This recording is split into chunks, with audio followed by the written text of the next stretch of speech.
A partir de este momento comienza Marcianos. Para compartir sus pensamientos galácticos quedan con ustedes Carlos Amir González, Daniel Vanina Croco y Luis Daniel Maceda.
Buenas tardes, estimados oyentes de Marcianos y de CX36 Radio Centenario. Estamos aquí con el doctor Daniel Vanina y con Leo Pereira en los controles técnicos para iniciar un nuevo encuentro con ustedes en esto que hemos dado en llamar Marcianos. ¿Cómo le va, doctor Vanina? Acá estamos, muy bien. Bueno. Hoy estamos complicados. Hoy estamos improvisando casi. Sí, porque tuvimos un cambio de día, pasamos del día martes a hoy miércoles, y el invitado que estaba programado para el día de ayer, hoy no podía llegar. Y nuestro compañero de tareas, Carlos Amir González, tampoco, por razones particulares, tampoco hoy puede participar de esta emisión de Marcianos. No obstante lo cual, vamos a tratar de intentar llevar Y Carolina adelante. tampoco. Y Carolina tampoco. Así que estamos solamente Daniel Vanina y Luis Maceda. Hoy vamos a titular esto Crónicas Marcianas de dos orillas. ¿Por qué? Bueno, porque vamos a hablar de la situación política en Argentina y luego vamos a saltar a nuestra ribera del Plata y vamos a hacer algunas consideraciones sobre la situación política de nuestro país. Un mix. Exactamente. Bueno, Argentina a las puertas de un nuevo gobierno, el gobierno de Javier Milei. Asume Milei el primer presidente anarcoliberal de la historia. De la humanidad. De la humanidad. Usted lo corroboró eso, ¿no? Tal cual. No hay otro ejemplo. No hay otro ejemplo. Nosotros decíamos hace algunas semanas que nos deja una sensación de ambivalencia, ¿no? Esto de que asuma Milei, porque se trata de un retroceso desde el punto de vista político, ideológico, pero tiene cierta lógica ante el derrumbe de la gestión del gobierno de Alberto Fernández, ¿no? Y las cifras de Argentina son bastante conocidas. Tampoco son responsabilidad total del gobierno de Fernández, porque esto es una situación que tiene que ver con administraciones anteriores. Pero bueno, en los últimos 20 años, 16 años gobernó el peronismo y tiene su cuota de responsabilidad. La situación, los números los conocemos, pero no está mal que los repitamos, ¿no? Una pobreza que ronda el 42%, o sea que supera el 40% de la población. Una inflación del 140% anual. La disparada del precio del dólar, que llegó a estar en víspera de las elecciones a 1.000 pesos, después bajó un poco, mientras que el oficial está en la tercera parte de ese valor. O sea que hay un desfasaje entre el dólar blue y el dólar oficial. El Banco Central con reservas negativas y con una deuda externa gigantesca, ¿verdad? Que compromete buena parte de la recaudación del Estado durante décadas. Y el tema no menor del déficit fiscal, que también ha aumentado en la gestión de Alberto Fernández, ¿no? ¿Quién estaba? ¿Quién era el desafiante, el que se oponía a Milei? Bueno, era un hombre del peronismo, digamos. Bueno, con Massa nunca se supo bien de dónde venía. Sí, Massa venía de la UCD. Sí. La UCD era un partido de derecha, muy de derecha, del ingeniero militar, además Álvaro Alzogaray, un hombre que era militar y que además era un neoliberal, digamos, desde el punto de vista ideológico. Ahí militaron junto con Milei. Parece que sí. Estuvieron juntos con Milei. Que ahí estuvieron. Bueno, seguro, porque Milei se inició ahí.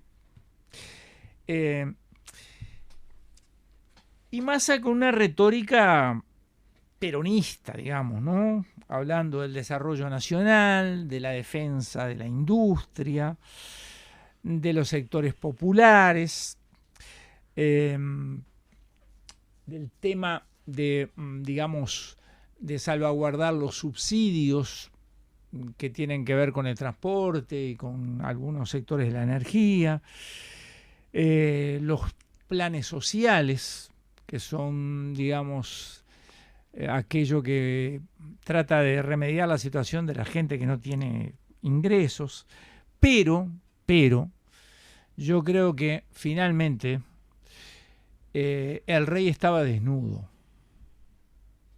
y la gente se dio cuenta que el rey estaba desnudo y no lo acompañó, ¿verdad? Porque más allá de toda esa retórica, la situación es dramática desde el punto de vista económico, ¿no?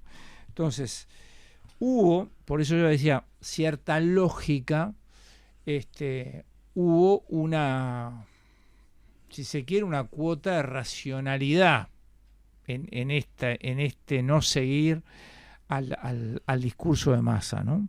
Y ahí es donde aparecen las contradicciones, porque de alguna manera cuando uno lo escuchaba a Massa, tenía una adhesión emocional a ese discurso, ¿no? Porque alguien que habla de la defensa de la industria nacional, de promover el desarrollo de los sectores populares, digo, de alguna manera uno también se sentía identificado con ese discurso. Y con un partido político que obviamente no está en la extrema derecha, como es el caso de Milei, ¿no? No sé. Pero la realidad es tosuda, entonces la gente, digamos, para decirlo en términos vulgares, no bancó mal la situación, ¿no? O sea, No. y le dio la espalda al candidato del peronismo. Hay una película que se llama Perón, Sinfonía del Sentimiento, ¿no? Y yo creo que el peronismo tiene que ver con una cuestión sentimental, ¿no? Que hay una impronta sentimental que predomina en las bases peronistas y en la gente que defiende aún hoy al peronismo, ¿no? Y que conserva los símbolos fundacionales del peronismo, ¿no? Ahora bien, yo pensaba en casa, esas banderas, esos símbolos fundacionales que tienen que ver con Perón Con Evita. y con Evita y con las políticas de defensa, en ese caso sí, de defensa de la industria nacional y de, digamos, de expropiaciones, porque los ferrocarriles, por ejemplo, y otras empresas extranjeras fueron nacionalizadas bajo el peronismo, ¿no? Esas banderas yo creo que de alguna forma tienen que ver con la primera etapa del peronismo, con el primer gobierno peronista, ¿no? El que va del 46 al 52, ¿verdad? Y esas banderas quedan cortas para poder cubrir los casi 80 años del peronismo, ¿no? Porque en realidad Perón aparece en la historia argentina en el año 1943 con un golpe militar que era coronel en ese momento. Exactamente, y asume como ministro de Bienestar Social, ¿verdad? Y ahí tiene una intensa labor donde negocia con los sindicatos e incluso asume, digamos, una visión progresista y de defensa de los intereses de los trabajadores. Hay legislación laboral, con una serie de derechos que son salvaguardados y esto le genera, digamos, toda una mística en torno a su figura, ¿no?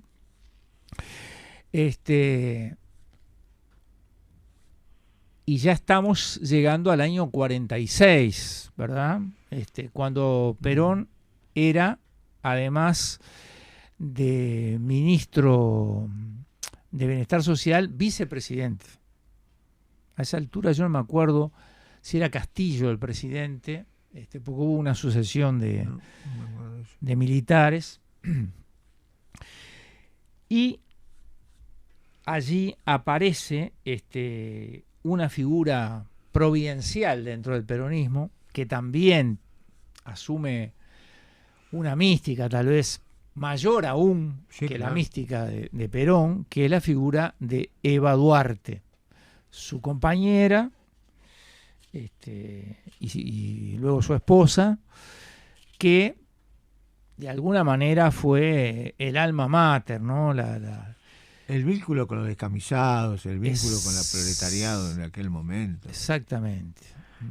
Y después lo que pasa es que la industria de sustitución fracasó en toda Latinoamérica y también en Argentina. Empezó a fracasar, ¿no? Claro, porque cuando llegó el Plan Marshall y se acabó la guerra y empezó Europa a producir y a exportar, se termina esa etapa de auge, desarrollo. De desarrollo y sustitución no de importaciones. pudieron tener una siderurgia potente. Exactamente. Y entonces eso lo complicó mucho y empezó a haber carestía y empezó a haber conflictos sindicales.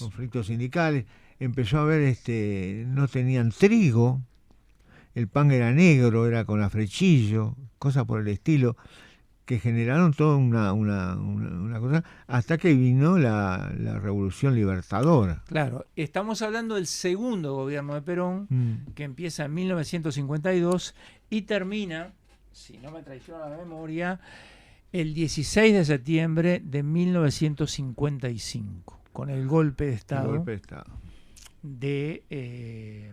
encabezado por Aramburu. Correcto. También con Isaac terminó Rojas. la cañonera rumbo a Paraguay. Exactamente. Con Estruján y después a Balcón.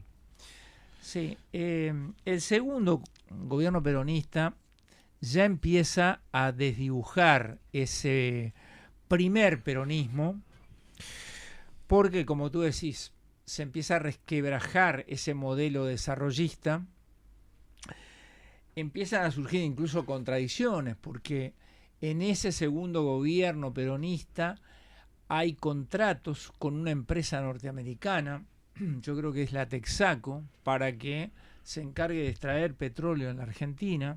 Ese contrato lo firma Perón. Con la iglesia también. Hay conflictos con la iglesia. Y aparecen también, se esbozan los primeros signos de corrupción a nivel del peronismo. Hay una figura que es la figura de Juan Duarte, hermano de Eva Perón, que muere en circunstancias no del todo claras. La versión oficial es que se suicidó, pero hay quien dice que no se suicidó, que lo suicidaron, porque Juan Duarte es acusado de haberse quedado con fondos de la Fundación Eva Perón y fondos del movimiento peronista, digamos, ¿no? Eso estaría, digamos, sería el disparador de su muerte, ya sea de su suicidio o su asesinato, ¿no? Después viene una etapa que es una etapa muy dura para el peronismo, la que va entre el 55 y el 72, ¿verdad? El peronismo sin Perón. El peronismo sin Perón, porque Perón estaba en el exilio, claro, ¿verdad? Es interesante porque para digamos, quienes pensaron que Perón era de izquierda, hay que ver bien los países donde estuvo Perón durante el exilio, ¿no? Y no fue ni la Unión Soviética, ni Cuba, para nada, ni China, ¿verdad? Estuvo en Paraguay con Stroessner, ya en el gobierno. Después estuvo en Centroamérica. Después estuvo en Venezuela, donde conoce a Isabel Martínez, que bailaba en un local nocturno, era bailarina, y ahí Perón va a un espectáculo, ahí la conoce, bueno, la cita, en fin. Y después se va a República Dominicana y es huésped de Trujillo, ¿no? Un dictador de los feroz, ¿no? Una dictadura salvaje. Y unos meses antes de la caída de Trujillo y de la muerte de Trujillo, Perón va a España donde había otro dictador de Se quedó derecha, con que era Francisco Franco, ¿verdad? Y estuvo, parece que vigilado por Franco, que no estaba muy contento de tenerlo ahí, pero que finalmente le concedió Puerta de Hierro, que era Puerta de Hierro. la casa donde estuvo Perón, hasta el 72, que retorna a la Argentina.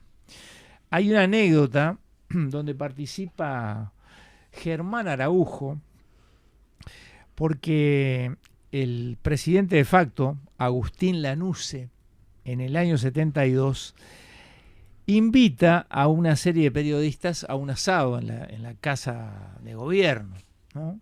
Entonces surge el tema de Perón. Y Germán Araujo, esto se lo escuché yo a Germán Araujo, en una audición radial, le pregunta si Perón puede volver a la Argentina, ¿no? Germán Araujo le pregunta a Agustín Lanusse. Y Agustín Lanusse le dice a Germán Araujo, y si le da el cuero, que vuelva. Esa frase, si le da el cuero, trascendió, salió en los medios de prensa. Y los peronistas la utilizaron después. ¿Eh? Y aparecían las pintadas en la ciudad de Buenos Aires que decía, le sobra el cuero. Hubo toda una movida a partir de esa pregunta que le formula Germán Araujo a Lanusse. Este periodo entre el 55, el 72, 73, es un periodo muy duro para el peronismo porque es un periodo de represión, de encarcelamiento, de muerte, ¿verdad? Están los famosos fusilamientos de un general fiel a Perón, que se levantó por allá en el norte argentino, frente a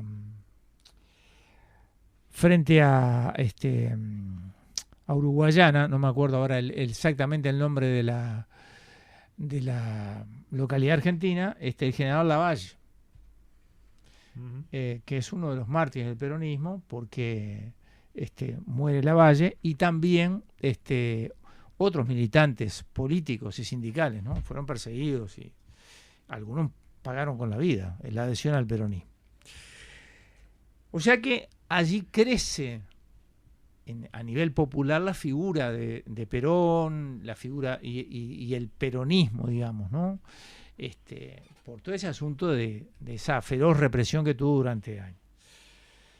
Hasta que en 1973 se desproscribe el peronismo, hay elecciones y en esas elecciones gana la fórmula Cámpora Solano Lima, ¿verdad? Por un buen porcentaje de votos. Evita le decía a Perón que Cámpora era el único que no lo iba a traicionar de todos los dirigentes peronistas. Le decía eso. Evita le decía eso. Bueno, y Cámpora tiene un breve gobierno, hay una amnistía para los presos. La misma noche que asume, firma un decreto de amnistía y se abren las cárceles de Villa Devoto y salen en libertad todos los presos políticos.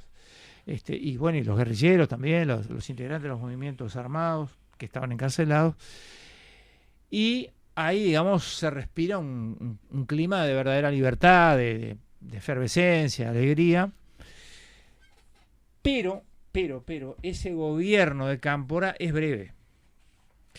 Porque vuelve Perón. Cuando vuelve Perón, Cámpora renuncia. Exactamente. Cámpora, fiel al líder, un hombre absolutamente fiel al líder, renuncia. Creo que asume la presidencia, si no me equivoco, Raúl Lastiri, fue presidente por un breve periodo. Y en 1973, por una amplia mayoría, asume el gobierno Juan Domingo Perón, la tercera de las presidencias de Perón, que es la debacle del peronismo, ¿no? Una debacle política, económica y social, ¿no? Donde digamos, la mística de Perón y el movimiento peronista se van al diablo, ¿verdad? Porque en ese periodo, que va del 73 al 76, se van creando las condiciones para la triple A, para el golpe de Estado que sobreviene, ¿no? La triple A, que crece a la sombra de quien fue su secretario personal, el brujo, López Rega. Bueno, a la sombra de López Rega crece la AAA, crece una represión despiadada hacia la izquierda, peronista, no peronista. Fue realmente una época muy, muy lúgubre desde el punto de vista de político y social. Y también una época en la cual, después de la muerte de Perón, el 2 de junio del 75, López Rega se hace cargo, que era ministro de Seguridad Social, se hace cargo de la economía de la Argentina. Y coloca como ministro de Economía a un tal Celestino Rodrigo.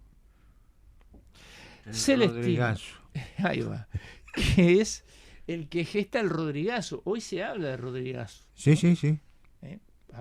Los políticos de hoy en la Argentina hablan de Rodrigazo. De que no se va a llegar a un extremo como se llegó cuando el Rodrigazo. Bueno, yo tengo acá un libro de Marcelo Larraqui que se llama López Rega, el peronismo y la AAA, que dice en la página 339, hablando de Celestino Rodrigo, su plan implicaba el fin del estado de bienestar, la armonización de intereses y la negociación permanente entre los sectores.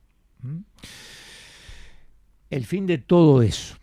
¿Y qué hace Celestino Rodrigo, cuando se instala en la Casa Rosada? Anuncia su plan. De un día para otro, dice, todos los precios relativos se dispararon. La devaluación del peso frente al dólar llegó al 100%.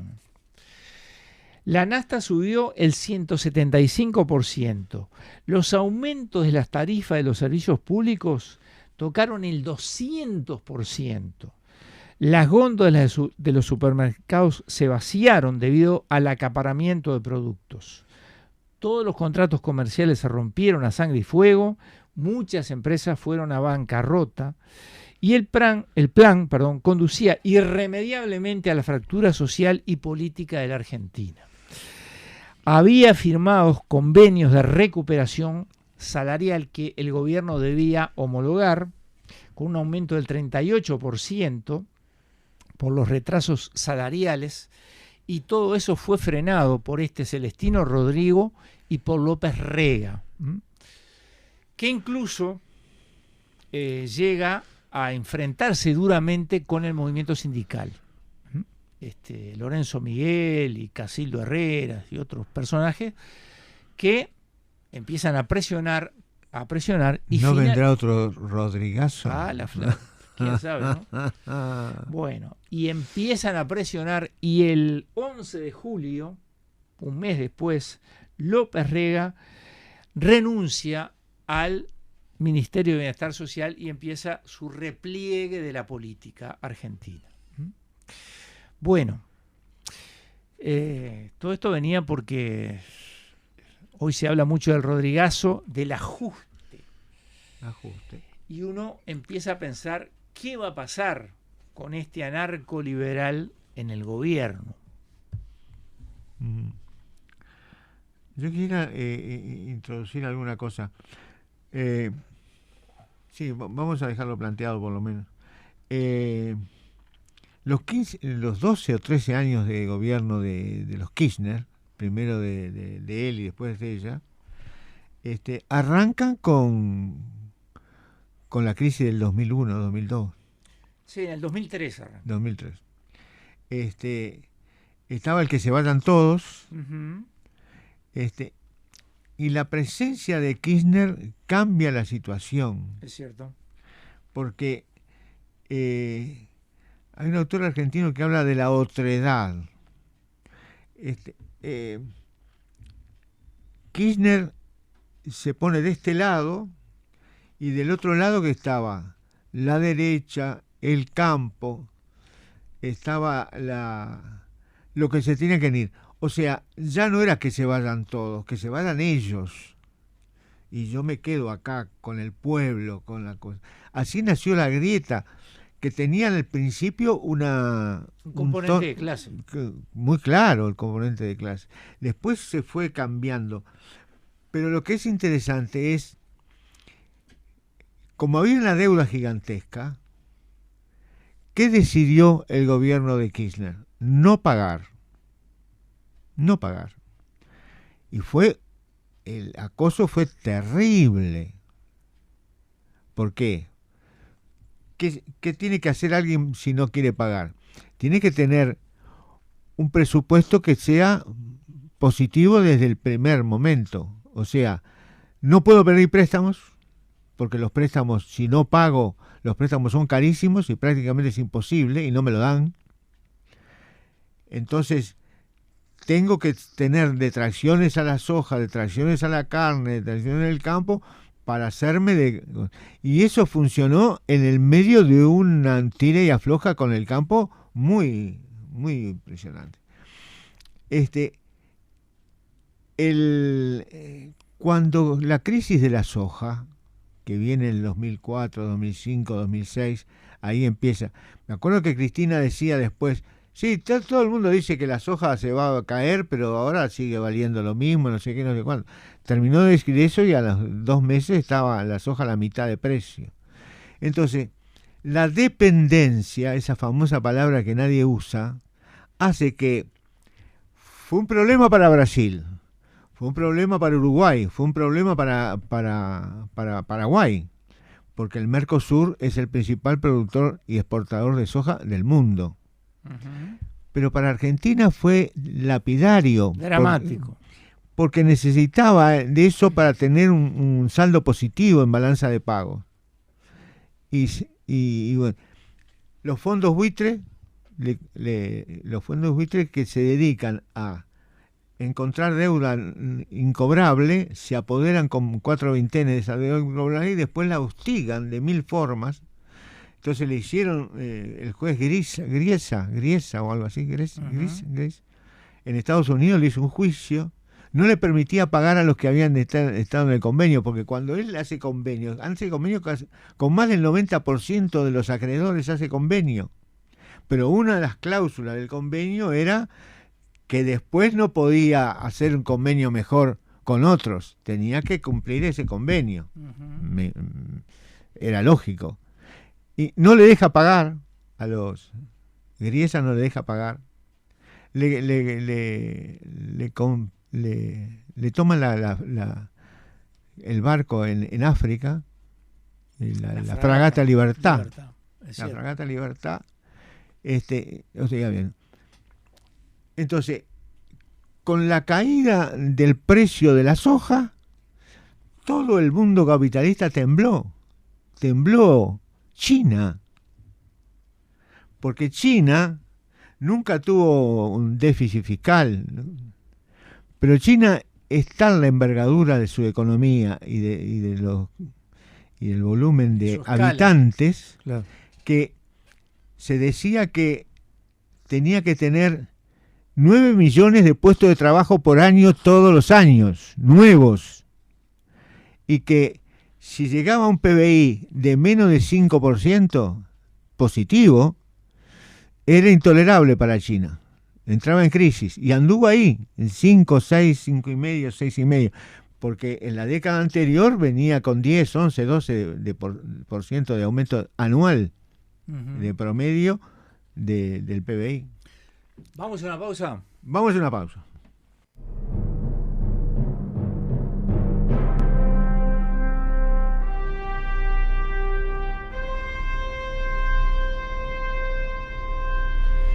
Estimados oyentes, retomamos la comunicación, seguimos en Marcianos con esta crónica de las dos orillas. A dos orillas. Vamos a dar las vías de comunicación para la audiencia: 2903-0302, 2903-0304, y quienes quieran comunicarse por ex Twitter, marcianos-t. Bueno, estábamos... Yo quería terminar Sí, cómo no. una frase para explicar. Cuando no se pagó fue imposible. Después vino Macri y pagó. Le pagó los fondos buitres, le pagó a todo el mundo. Por lo tanto recuperaron el poder de crédito. Uh-huh. Claro, porque la Argentina entró en default. No llegó. Ajá. Estuvo ahí porque Macri pagó. Y después pidió un préstamo al Fondo Monetario Internacional que terminó en $45.000 millones, que es el préstamo más grande que hizo el fondo en su historia. Argentina es la que tiene la deuda más grande del mundo actual y pasado. Y tampoco sirvió, porque aumentó la pobreza, la miseria, la desocupación, etcétera, etcétera. Se abrieron las industrias, teclearon porque venía la política neoliberal, implicaba la apertura de mercados. Entonces, no soluciona ni pagando ni no pagando. Pero es así. No pagando ni no pagando. Entonces, y eso es lo que está pasando ahora. Ahora Argentina tiene un desafío que se enfrenta con una política muy especial, porque la ultraderecha en el mundo no es neoliberal. No es neoliberal en Francia, ni en... cuestiona el Brexit, está a favor del Brexit, está a favor de la globalización, combate la deslocación, como hizo Trump con las empresas, cosas.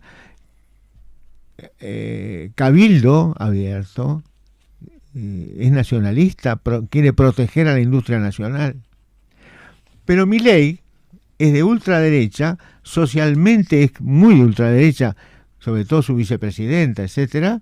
Sin embargo, es ultra neoliberal.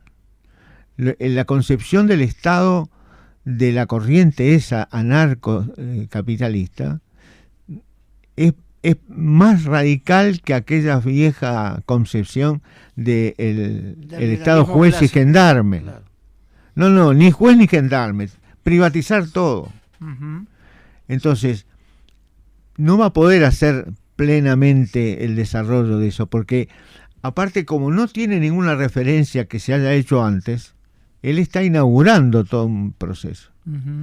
Pero va a tratar, si es coherente con sus ideas, va a tratar de llevar adelante una política neoliberal a ultranza, me parece a mí. No sé si lo va a lograr o cómo lo va a lograr. Tiene la idea de hacer una ley ómnibus, como le dicen en la Argentina, sí. O sea, una LUC. A mí me hizo acordar la LUC. Claro, seguro. Porque aprendió, con Macri aprendieron todos, en Uruguay aprendieron con Macri también, porque el gradualismo no sirve, sobre todo en un país que tiene elecciones de medio tiempo. A los 2 años hay que elegir diputados y senadores y gobernadores y no sé cuánto. Por lo tanto, es una continuidad el sistema electoral en Argentina. En Uruguay 5 años tenés, pero en Argentina a los 2 años... hay renovación parcial. Hay renovación parcial de legisladores. Entonces eso te exige tener una presencia política y una cosa que mostrar y que decir. No podés...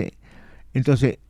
Milei tiene claro que con esta ley que quiere imponer va a ser duro desde el inicio, cosa que ya nosotros fue así, fue un acierto de la calle Pou, la LUC, para mi manera de ver, un acierto para sus intereses. Y para seguir con eso, él a confesión de parte no se precisa prueba, ¿no? Entonces, ¿cuál fue la gran confesión que fue un error de parte de él? El Maya Oro. O no sabe nada de ciclismo, nada, o ningún Maya Oro se preocupa por los que vienen atrás. No está su función ocuparse de lo que viene atrás. Claro. Entonces la idea del derrame. El otro día estuve tratando de encontrar quién fue el primero que hizo el derrame y la torta, y fue Johnson, Lyndon B. Johnson, allá por los 60, que fue el primero que habló de la torta y el derrame y cosas de eso. Yo solo escuché acá a Sanguinetti. Claro, pero esto es anterior. Es anterior. Sí, claro. Lyndon B. Johnson es anterior. Cuando muere Kennedy queda él, pero ya el hermano, ¿por qué la Alianza para el Progreso marca un hito? Porque Estados Unidos en aquel momento se preocupó muchísimo porque había una Cuba en el 59 y en el 59 Cuba, otra Cuba no. Y el informe que le llegó a Kennedy y a Johnson por el hermano de Johnson que recorrió América Latina, le dijo que si no había un cambio en las condiciones de trabajo y de miseria y las cosas, en la mejoría notoria, iban a haber más Cubas. Entonces ahí aparece la Alianza para el Progreso de Kennedy. Que la izquierda decía la Alianza para el Progreso de los Estados Unidos. Bueno, por ahí quedó. Y de la Argentina vamos a cruzar el charco y aterrizar en nuestro país, donde los candidatos, los pingos ya están en las gateras, ¿no? ¿Cómo la ve? Complicada. Yo creo que para defender sus intereses el gobierno de la coalición no fue un mal gobierno. Fue un muy buen gobierno para ellos, ¿no? No sé si muy bien gobierno, porque algunos errores cometieron, pero la luz fue un acierto. Todo lo más duro el primer año. Y además fue ratificada, ¿no? Fue ratificada. Eso también fue. Eso jugó también. Jugó a su favor. Y bueno, hay que... La única cosa que no le salió del todo bien fue que a esta altura del partido, cuando falta todavía un año, el déficit fiscal subió de vuelta a 4.2 o 4.3. Ajá. Cosa que creo que no estaba prevista, porque el último año siempre hay carnaval electoral. Siempre. Sí. Todos los gobiernos, de izquierda, de derecha, de centro, de cuadrados, redondos, todos aumenta el gasto, aumentan los sueldos, aumenta el poder adquisitivo y aumenta la deuda en el año electoral. Siempre pasó y va a seguir pasando. Yo creí que iba a tener más margen, si ella hubiera quedado con el 1 o el 2%, tenía margen para gastar y aumentar sueldos y pensiones y jubilaciones. Por ejemplo, es un error lo que está haciendo con Casa de Galicia, porque le sacaron Casa de Galicia y se la regalaron al Círculo Católico. Todos los jefes de ACES son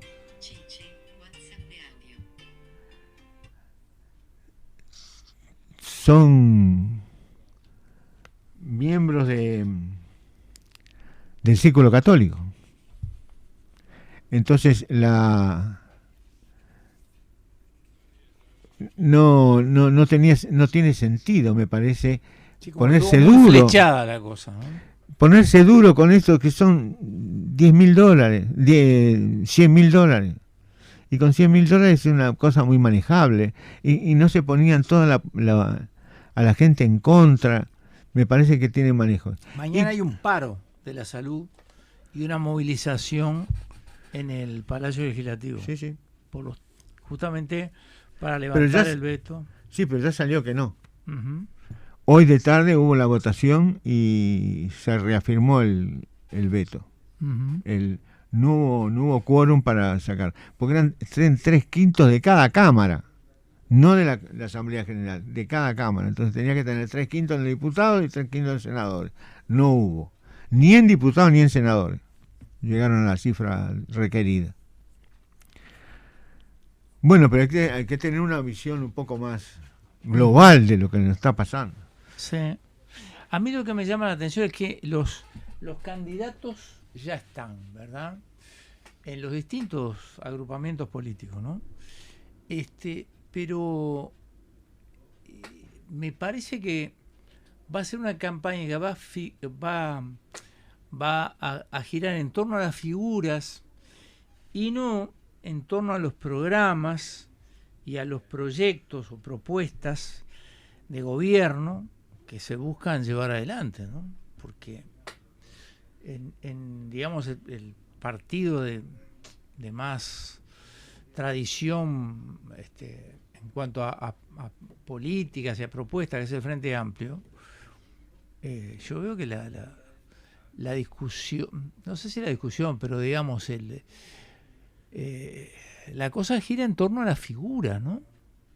Y me parece además, esa es mi impresión, que las figuras principales se pelean por el centro, ¿no? O sea, por estar Hay una mística de eso en el Uruguay, ¿no? Uh-huh. Somos un país del medio. Todo lo que sea radical para un lado o para el otro es erróneo. Nosotros tenemos una mediocracia, digamos así. Uh-huh. El medio es lo correcto. No hay que ser fanático ni por un lado ni para el otro. El medio está ahí. El medio no es equidistante entre la izquierda y la derecha. En el medio están los más despolitizados, los que menos les importa la política. Entonces, ¿el medio cómo se conquista? No sé, rebajando. Arismendi pedía históricamente resolver un dilema dialéctico entre amplitud y profundidad. Y no se resuelve.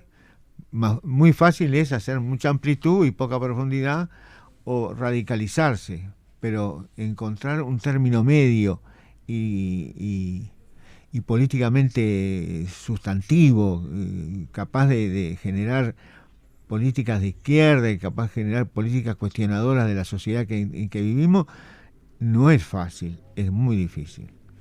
Y si uno mira los candidatos frente amplistas, no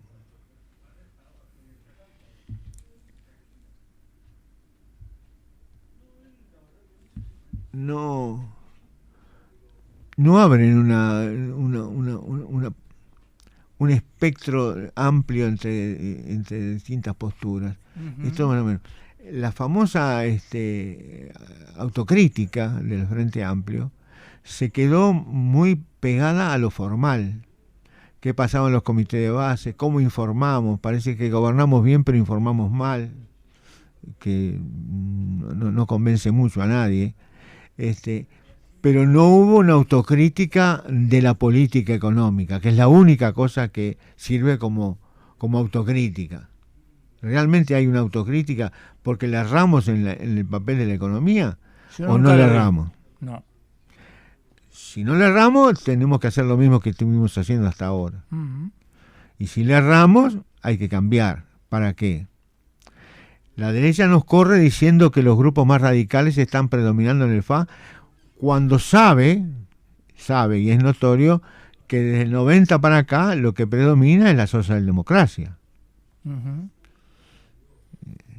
El propio Sereñi, Astori, la propia el espacio 609, la vertiente, todo apunta a esa mejora, a mejorar todo sin cambiar. Un compañero un día allá en Izquierda en Marcha lo dijo: mejoramos todo y no cambiamos nada. Creo que es una buena definición. No cambiamos en el sentido sustantivo. Por ejemplo, en la salud.